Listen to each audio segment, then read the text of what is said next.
dalawa muna na. Rinalyn, A. Yan, si Rinalyn, si Althea, kayo ka Althea, si Maria Veronica, Lore, at si Diana. Ayan. Palakpakan natin yung mga bata ito. Praise the Lord. Nakakain mo sila kasi sila. Sige, may sindaman natin. Also, dito kasama natin si anak ni Janet. Si Janet kasi medyo madalas na namin nakakasama. Yung kasama ni Nanay Berna doon. Kasama niya yung anak na si Katrina. Katrina, will you stand up please? Ayan. Praise God sa buhay ng si Katrina. Ayan. So, meron pa.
sinasabing naranasan ko na. Ito po ay si Apostol Pablo na nagsasalita.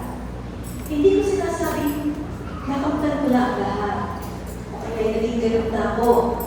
Sa halip, patuloy akong nagsusulikat. Para makamtan yun. Dahil ito ang layunin ni Kristo Jesus ang tawagin ako. Mga kapatid, hindi ko sinasabing na abot ko na ang laman na buhay.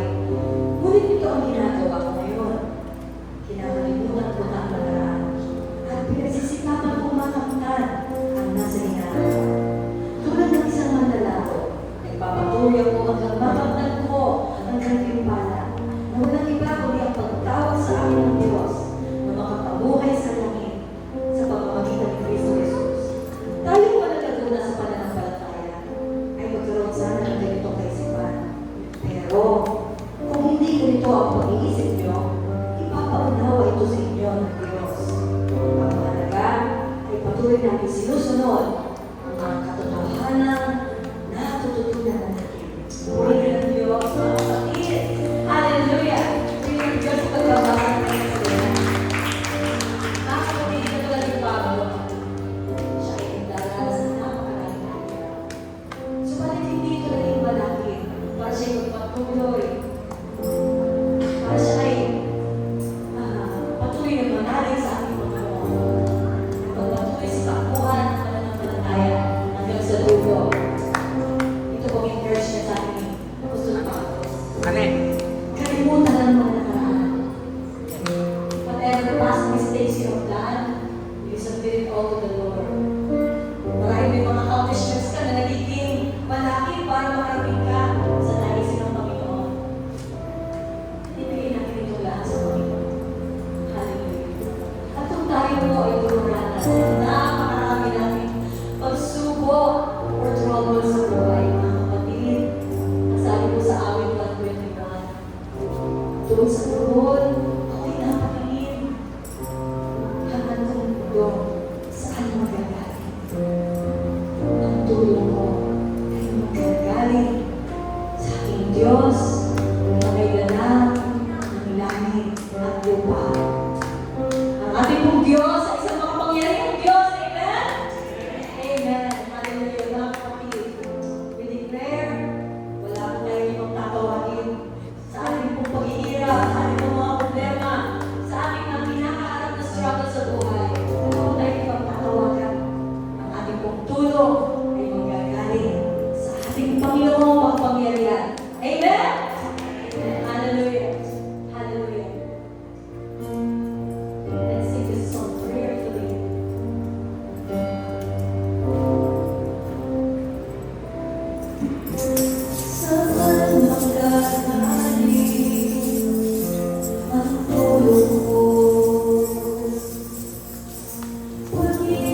Ikaw lamang ang aming tatawagan.